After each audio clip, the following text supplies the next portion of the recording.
The following content is provided under a Creative Commons license. Your support will help MIT OpenCourseWare continue to offer high-quality educational resources for free. To make a donation or to view additional materials from hundreds of MIT courses, visit MIT OpenCourseWare at ocw.mit.edu.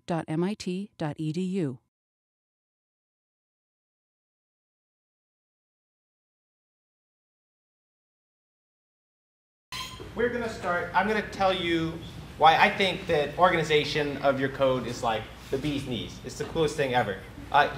If you organize your code well, then you can end up having like not a horrible player. So let's say that you have, I think lecture 3 robot release is kind of long. Like I released some code and it's long. Look at all that stuff. I mean, it's especially large when you have 16-point font so that everybody can see from back at the end. But it's just too much. So here I'm going to propose that you organize your code into, as you can see here on the left, many separate files.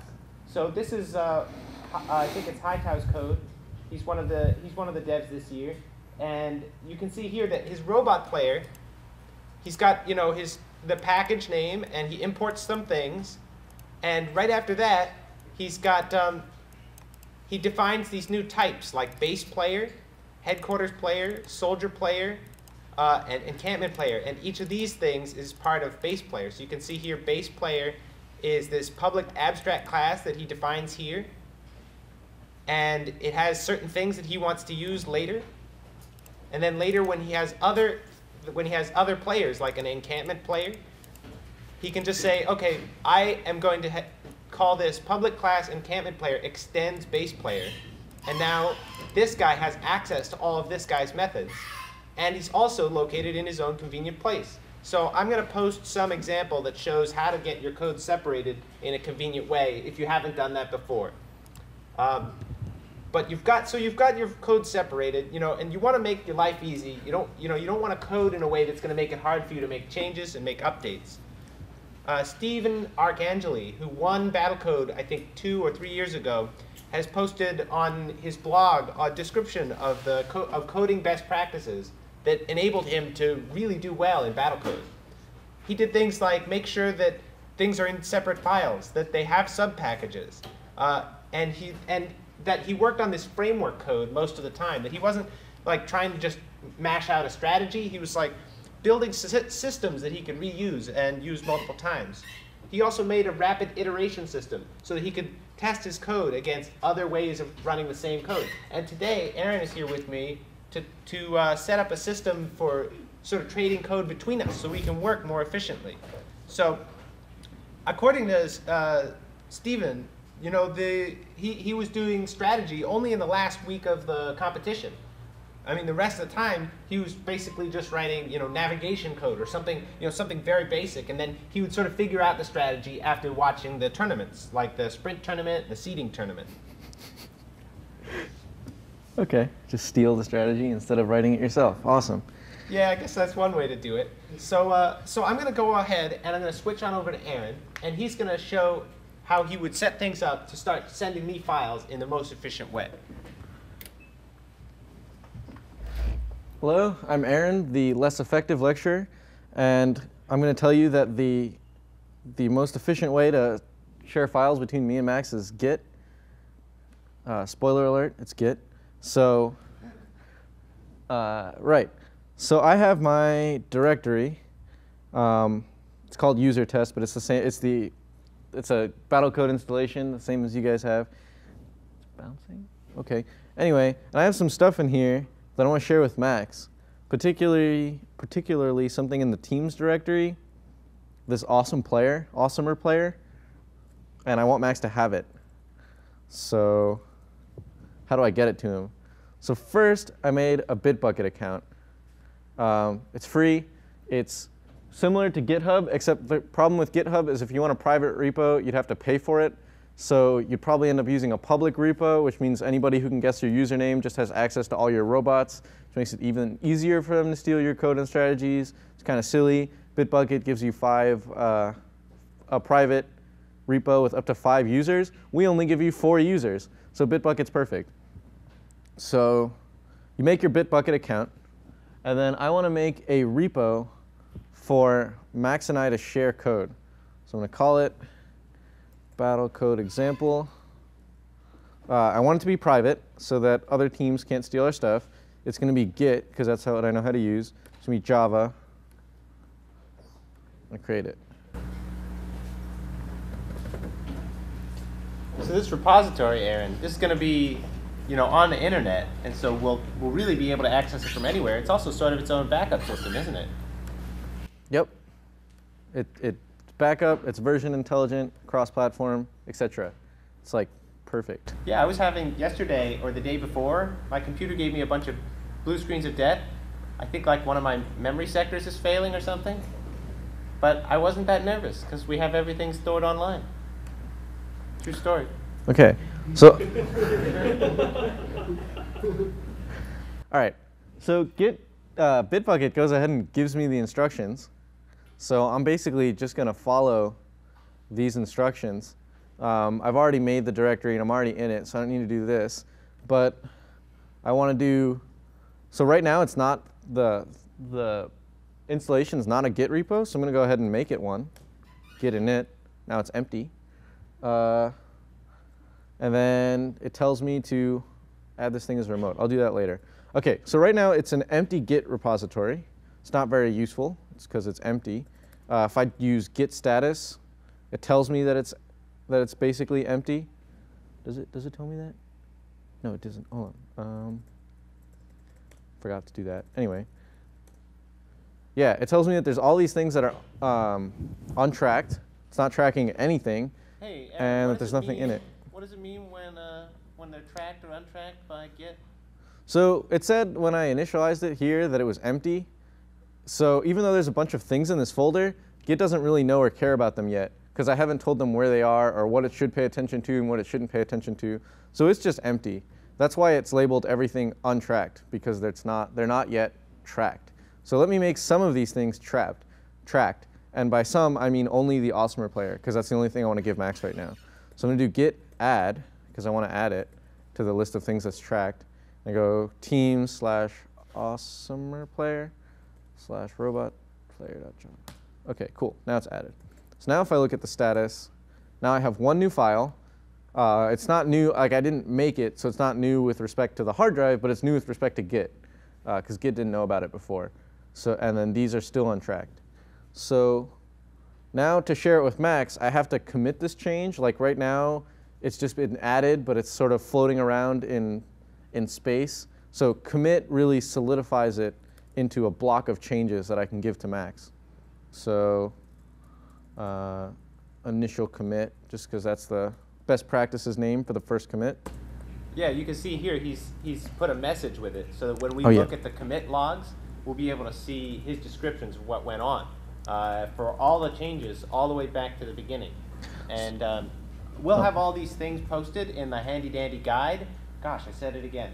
And so that you don't have to like worry about memorizing it. Right now, you just want to get the overview of like how we're doing it and how many millions of times more awesome it is to do it this way than to email it to one another.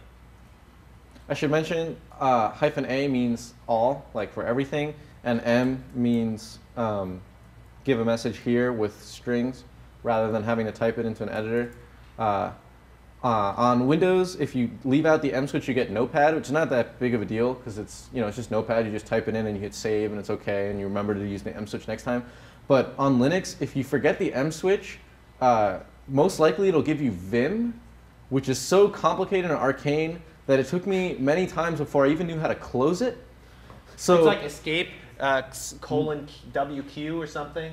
It's absolutely crazy. I think I've gathered that :Q quits it and :W saves. But I think you have to like push S to start typing even. That it doesn't even like let you put commands in. You want to stay out of Vim if you're not initiated.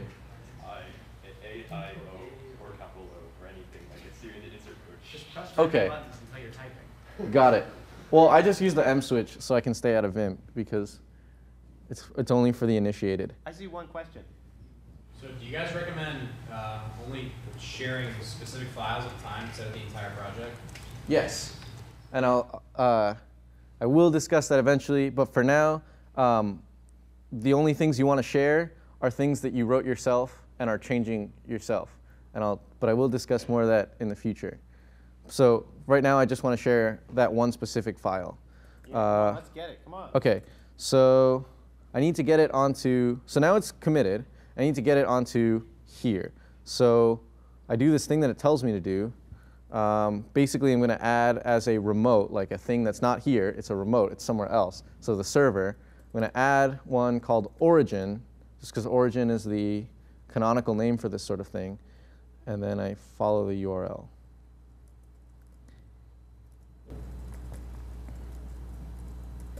You can't copy and paste into that? No. Oh, you can't? No. Oh, mine's better. Yeah. Right now he's using MinGW shell to type these commands in. If you just put it in like Windows command prompt, I don't think it would work. I'm going to use Git Bash, which you can get. No, you're using Git shell with Git shell.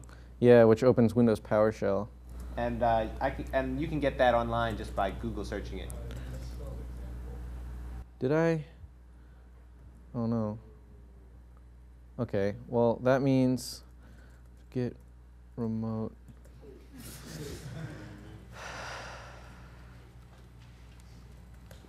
Then I have to add it again. Oh, cool. Well, there you go. That's how you remove remotes. Two birds, one stone. That's pretty useful. We did that on purpose. Yeah. That guy's a plan. Okay. I'll pay you after lecture. So to check what remote I have, I do the -v. You might be familiar with like a verbose switch, -v. So I have this, looks spelled correctly, cool. Now I push to it, like take my changes and push them to origin, which is the name I've given to this URL, to this URL. Master is the master branch.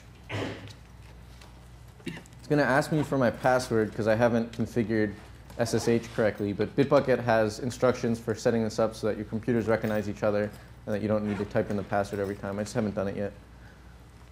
OK. Now, it looks like I successfully wrote things to the server. So Max should be able to get them. I don't know. Oh, Did you invite me? no. No, he shouldn't be able to. Because my repo is private, and nobody's allowed to access it but me. So let me change that. Settings. Yeah, I think it was there. Access management. So I'm M4X man. And I want to give him read and write, but I don't trust him to administer it. So write. It's a good idea. I have a certain tendency to screwing up certain administration jobs. This one not included. No. So I'm going to go ahead and switch on over to me. And now I'm me. I wasn't before, but I am now. Let's see. Let's make some space here. On the left, we have this is where I have Battlecode installed on the desktop. And I guess what I want to do is I want to make this existing Battlecode directory the main directory for the root for my my GitHub version of the thing that he has. Mm-hmm. Yeah, that's a technical term. So I'm gonna go into it. So now I'm in this directory, and what I'm gonna do is I'm gonna initialize Git so that now it knows that I'm interested in using Git in this folder. And now that I'm in it, I will do what was it? Git add remote or Git remote add. Mm-hmm. And I'll go onto this website. Not this one, not this one. This one, yeah, this one. And I'm just going to hit refresh here. Is this it, Battlecode-example? Yeah. OK, so you named it the same thing as you named the previous one? Yep. OK. So I'm in here, and I can just right-click and hit paste because I have PowerShell. So now I've added it. And so I'll then follow that up with a Git Pull. Mm-hmm. And that's going to give me oh, it says it's not my. I need a name? Yeah. Oh, you didn't name it. I You forgot just to did- name it. Yeah, you just did git remote add, and then you just Oh, put okay. the URL, but you didn't name the Okay, URL. I'll name it origin. No, the other way around. Oh, okay. So I'll name it. Where do I name it? Add. Origin and then the URL. add origin, and then the URL. Yep. All right. We'll have this all written down, so you'll have the instructions in front of you when you do it. Mm-hmm. Yeah. Now you should be able to pull. Okay, so now I can Git pull, and this should get me the stuff that he wanted to give me. Now it may end up being a problem. No, you got to pull specifically from origin master. Ah, Git pull origin master. Yeah. For those of you who know Git already, so I think it may be giving you trouble because I may already have Awesomer player. Yeah, just get rid of it. So we're gonna pretend that I don't have it. Yeah. So let's go back to Eclipse. Oh, it's black. What is that? Yeah, I think Eclipse is very unhappy. Have you ever had this? No. Okay, where's the package? Okay, we're just gonna. These are Windows, so we should probably just restart both computers. Restart both computers. Yeah, and every Windows computer in the room. Oh, right. Now let's see. Which is the button that gets me the package back? The package inspector window. Windows. Open perspective. Show view. Okay. Package. Ah, got it. Okay. Hey, look, it's not dead. Okay. So let's refresh it, and now it's updated, and you see that it hasn't got Awesomer player there, so that when I do this, yeah, that wrapped around, but. Now I've done this. If I push F5, is that gonna? No, did it not work? It says here, already up to date. Already up to date. I think we broke it. Okay. What are we gonna do, Aaron? I don't know. I don't know what happened. So you don't have Awesomer? Do you have Awesomer now? I may have Awesomer without knowing I have Awesomer. I'm that awesome. Let's see here. Nope, there's nothing in there. Should we kill everything and start over? Yep. Right. Doing it the right way. You saw it here first. Wait. Well, Okay, so Bitbucket tells me wait. that Okay, I got the an idea. repository Got an has idea. Yeah. Make a new package and send me that one. a new. Yeah, like a new. Oh, a new, okay, I'll just yeah, do it again. something else. Something All named right. a different thing. Okay. Let's go back to Aaron's computer. See if he's. Are you? So you made a super thing? Super awesome player. A super awesome player. Yeah. Oh my goodness. So now you're pushing that onto the master, Mm-hmm. and then once that's done, I'm gonna go back to me, right? Okay. Mm-hmm. Okay. So I'm going back to my Battlecode folder. Mm-hmm. Okay, and now it's already got Git in it. I'm already good to go. I've set up the remote by doing Git remote add origin and then the HTTPS URL that was available on the Bitbucket website. Well, why don't you do git status just to check? I like that idea. Okay. So I deleted a thing. You know, maybe if I had just pushed the fact that I deleted that thing. Yeah, maybe that was a bad idea. Well, in any case, we're going to see what happens. Maybe if I add it so that it's tracking the thing that isn't there, then that'll improve matters. Why don't you just make the repo again? Oh no, but then you'd have to type in the URL again. Yeah, it's no well, I big mean, deal. I could just Okay, hit fine. paste, but let's do Git Pull, and let's see if it works. Okay, Shall we? nothing to lose. I mean, well, yeah, only our dignity. Oh, we gotta pull from origin master Oh, well, specifically. what happens if I just do it as is? It's no Well, good?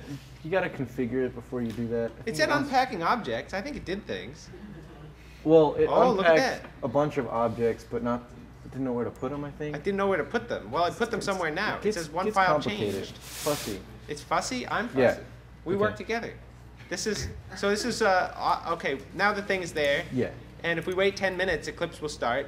And then you can see that. But while I'm doing that, you could talk about the next thing. Oh, next thing. I don't know what the next thing is. F5. Oh, yeah. Yay, there it is. Super awesome. Yeah, that's pretty cool. You should watch it. It's super good. Oh, I should watch it? Yeah. Is it the same as the other one? No, it's mine. It's my special one. Oh, it's your special one? Yeah. Oh my goodness, you guys are in for a real treat. Aaron is a coding beast, I gotta tell you. This is the representation of his might and his capability right here. Let's see here. Super awesome is the red fellow. And there he's going, capturing things, defusing mines. No, didn't it? Oh, it didn't work? No. Oh, well. Sorry, Aaron. Next time. It's just a small map.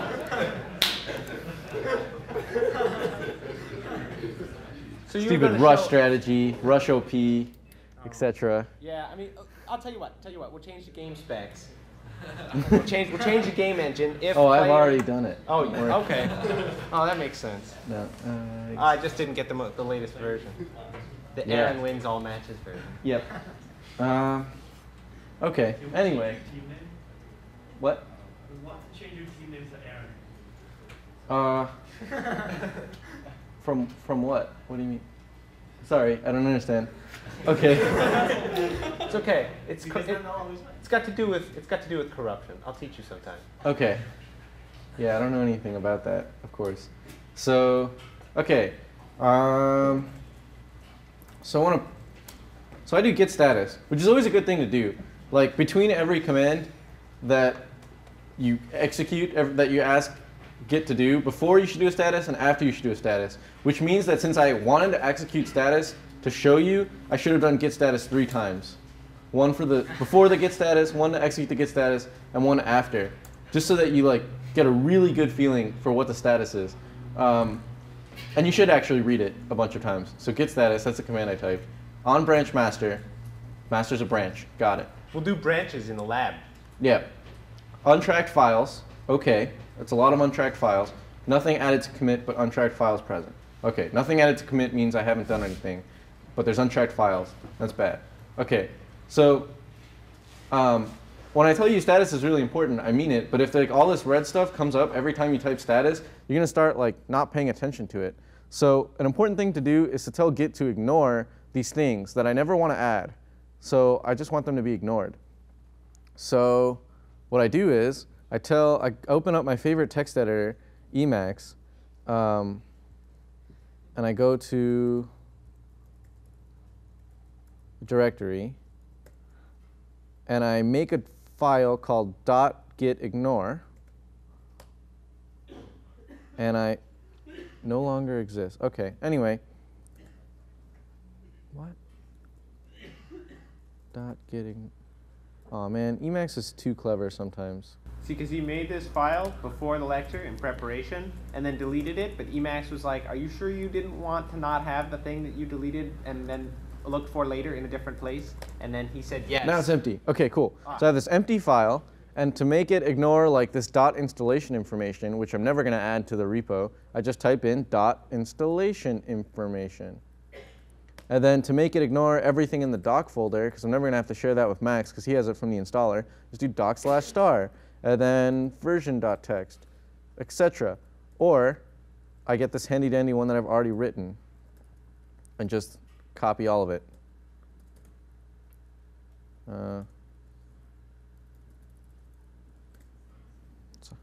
Yeah, so now that I've made the .gitignore, I saved it. Now, the only untracked things are the other teams, so I could specifically add those. Team/example, team/macro player, team/suicide player. Yet another one of his classics. Yeah. Right, save that. Git status. Oh, the thing with the squiggly is just another Emacs folder. I'll just ignore everything that ends in squiggles. Anyway. Cool. So now the only thing that's untracked is the .gitignore. So I'll just add the .gitignore, because I do want to share that with Max so he doesn't have to go through all that trouble that I just went through. Now if I do status, I get this really nice, oh no. Now I have to commit the fact that I've added the gitignore. I do the AM switch, again, A for everything in the index, and M for not bringing up Vim and pulling my hair out. Message.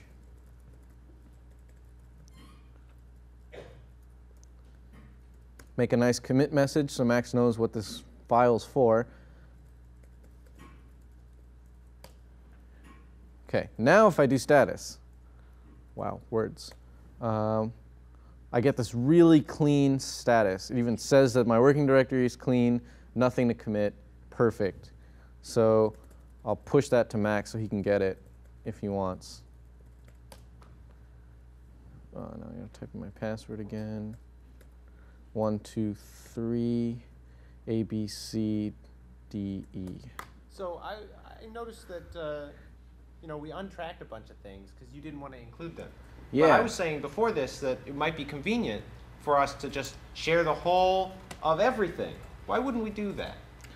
Okay, there's a lot of reasons not to do it. Okay, a couple of things you don't want in your Git repo. Anything that's platform specific, probably you don't want in your Git repo. So right now I'm using Windows and Max is using Windows, but Steven doesn't use Windows. So anything that's on our team, like if I have a path that is something like C, / users, whatever, that's going to look like nonsense when Steven checks it out. So anything platform specific doesn't go in the repo. Another thing you don't want in the repo is stuff that we distribute. By we, I mean we as Battlecode people, not we as in this false Battlecode team that has the repo. So we as Battlecode people release an installer that gives you things like example funcs player and documents and stuff like that. You don't want those in the repo because let's say I add example funcs player to the repo. I check it in. Now this is I as this guy. I check in example funcs player. Max is working on really complex navigation code. I have version 1.3 and Max has version 1.0. An example funcs player, the one that I just checked in, makes a 1.3 specific function call that breaks if you use it in 1.0. So I check it in, I upload it, Max downloads my code expecting to get some more navigation stuff that he really needs. But he also gets this new version of example funcs player that makes a 1.3 specific function call, breaking, and now his code won't compile at all. And now he has to interrupt the workflow that he was like really deep into navigation, and now he's to like, where is this red X coming from? And find out that it's because it was in a different version, and he has to go download it from battlecode.org, and then install it again, and then update, and then find out that the update doesn't work on his computer, and he has to fix that. Like all of this, and then in the process forgetting everything he knew about navigation. So when he gets back to it, he's already forgotten. So it's just a pain. So anything that we update, just get it from the installer, don't put it in the repo. There's no need. Anything binary, don't put that in the repo because it's inefficient. Git has really good algorithms for compressing and storing only meaningful things about text. So if there's a huge 1 megabyte text file and I change one line, Git stores one line. None of those algorithms that it has apply to binaries. So if I upload a binary and I change one line in the binary, like a binary meaning a zip archive or a picture, if I change one pixel in the image, Git just has to store both copies of the image, which is inefficient. So if you store our whole installer, it's like 30 megabytes. Every time we update, you'll add another 30 megabytes. So instead of this 500 kilobyte repo that Max and I have right now, if you kept going 30 megabytes per installer, you'd end up with 500 megabytes. Bad, not good. And then anything that's personal, like project settings, you don't need them. So what do you put in the repo? Text documents that you've created, like source code, or new maps that you want, or like a script, or all the incredible documentation that you're going to have for your players. All of that can go in the repo. Cool. Yeah, in some past years, we've offered another one of these side prizes for best documented code. Are we going to be doing that this year, Stephen? Think a best documented code side prize this year? Probably. Something to keep in mind. Keep those forward slashes on your left ring finger, which is to say, ready. Okay, cool. Do you hit it with your pinky finger? Mine is on the left bracket because I used a Dvorak. Oh, right. So, but it's still different. the same finger. No, it's the pinky. How do you go all the way over there with the ring finger? I think I was mistaken. Yeah, so it is the same finger. Yeah, pinky. Pinky active coding. Okay, cool. So then we just showed you an example where I made a repo and put some files in it and pushed to a server. Max made his own repo, pulled some stuff. He got it. He could do the same thing now where he can add files and push it and I can get them. And that's great. But now we have to show you what happens if Max and I both try and change one thing, the same thing. So, and then we get a conflict. It's really scary, and it's the reason why, or it's a reason that some people give up on Git, but we're gonna navigate it. It's gonna be okay. Okay, let's do this. Yeah. Okay, so let's go to my super awesome player. Okay, super awesome. Okay, and I think, so you see, like, I have this number capturing channel here. Yeah, I see it. I think it's not big enough. Right. So I think you should make it bigger. Well, I think it's not well commented enough. Okay, I'll make it bigger, but you try and explain it, which is silly because you don't know what it's for. But I'll make it bigger because I think that's important. All right. All right. It's a radio channel, so in case you didn't get it, making it bigger is not going to change anything. Yeah. But anyway, Okay. I'll pretend. Okay, I've saved my changes. Okay, so I did a status because I'm about to execute a commit. So first I did a status. Yeah? Getting the hang of this? Okay. Now I'm going to do a commit because modified, that's what I wanted. I wanted this player modified. Do nice commit.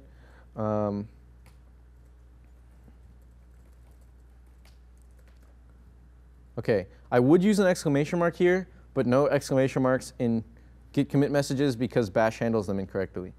So they can't have exclamation marks in them. All right, I pushed my excellent change. I hope you learned something from it.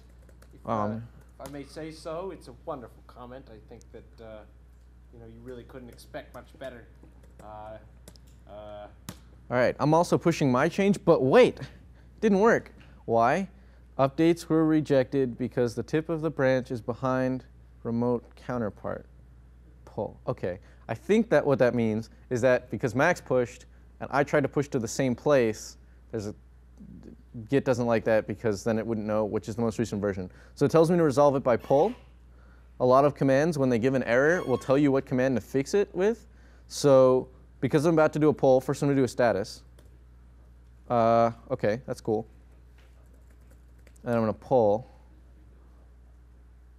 1, 2, 3, A, B, C, D, E. Oh no, conflict. Look at that, all caps. Automatic merge failed, fix conflicts, and commit the result. Okay, cool.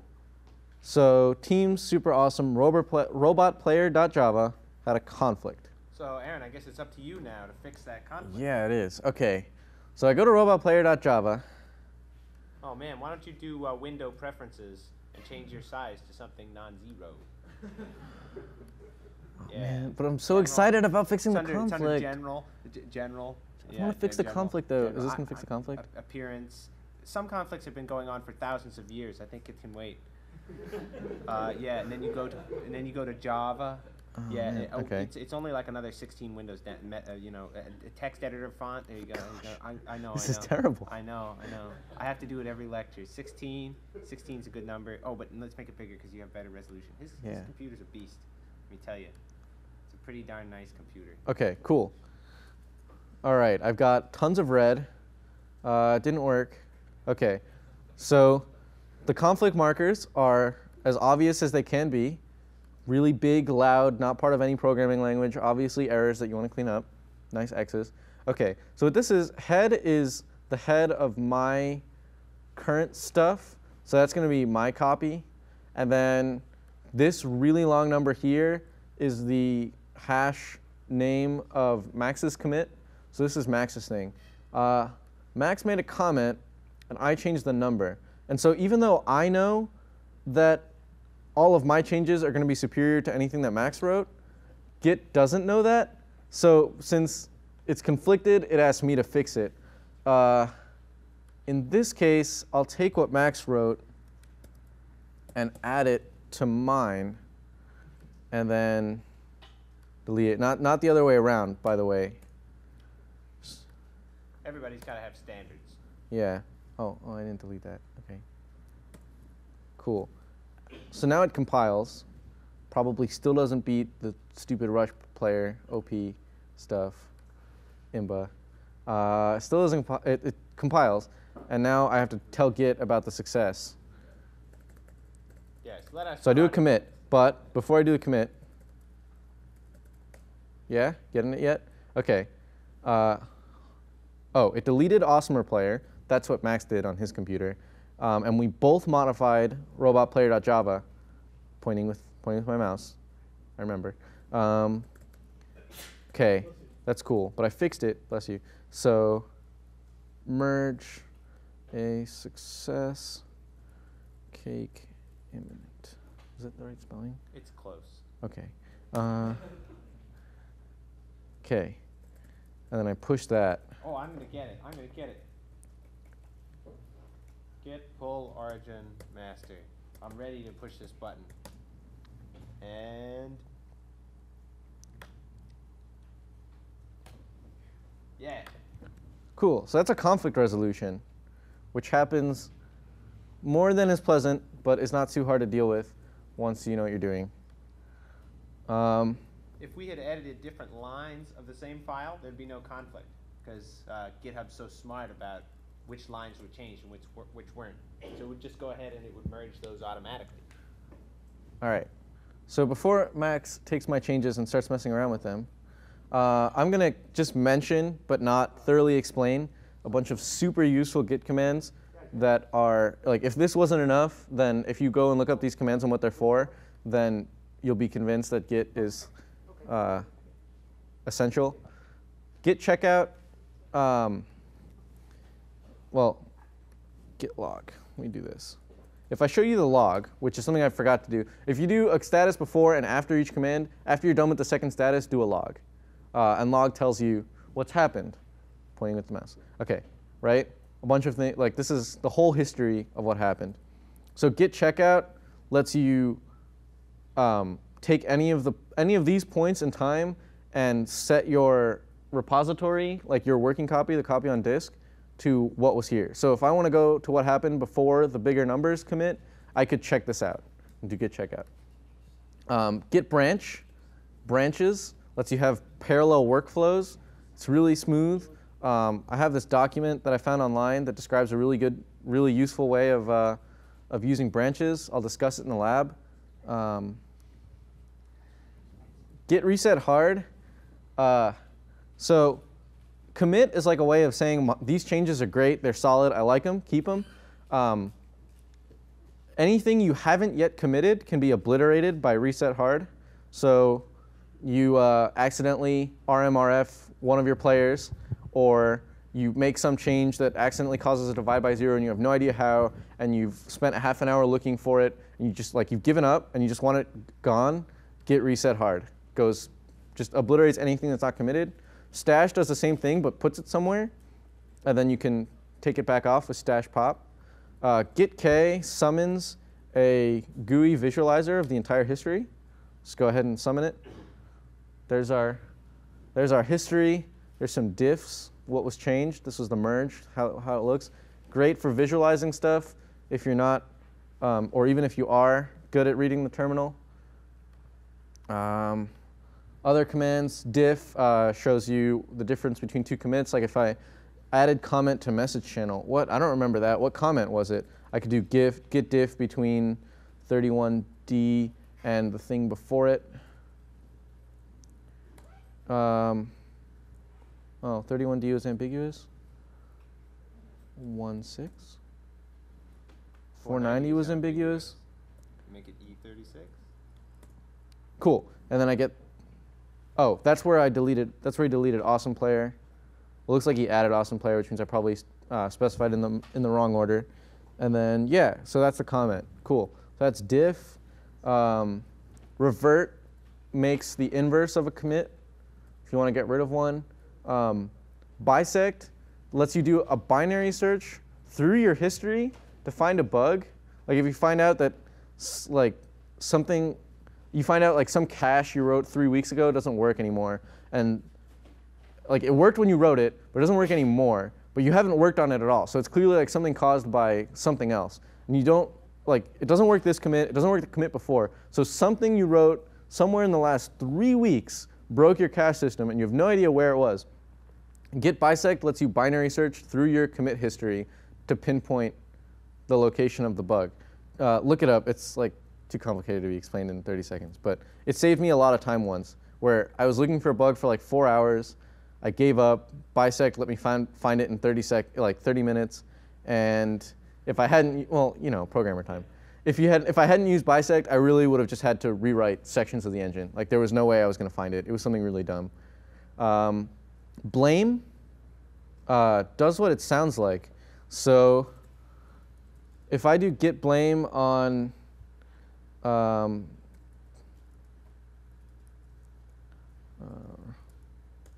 tells me who was responsible for every line, and the evidence is clear.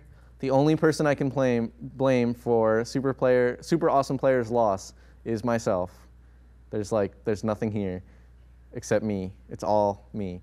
If Max had changed some line, like this one or whatever, if it wasn't checking this encampment thing right, and it would have said Max Mann, and I could have tracked it down. But no, it looks like this file is all me, and it's the only person I can blame for my defeat.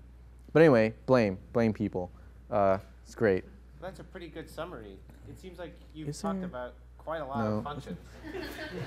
No praising, only blaming. I actually think there is a less negative version of blame that does the same thing, but use blame. OK. So you've covered what you need to cover. Covered what I need to cover. We've shown you examples and things. We've given you summaries. I'm sure your mouths are watering already. I want to give a little bit of a demo because the sprint tournament is coming up so soon. Sprint tournament submission deadline is Monday. So this is how you would submit. So if you haven't submitted already, you right-click on the robot that you want to submit, and you go to Export. And I think the instructions for this are online. Yeah, we're going to switch to my computer. My goodness, that makes a lot of sense. So here we are. I'm going to right-click on the robot that I want, the robot player that I want to submit. This is the package. I export archive file, and I have to name it my team. So I need to actually change the package name to team and then my team number in 3 digits. Otherwise, it doesn't work. And then I'll just export it to an archive file, and this would export it to the desktop. And then later, I can go on to Battlecode, and I can say, all right, upload my player. And I'll be able to choose the jar file from the desktop where I've got it. And I can give it my own name, and then I can submit it, and it'll tell me whether it was compiled and worked successfully. So that's a complete introduction, entirely complete explanation of Git, everything you ever needed to know except for the things that we're going to go over in lab.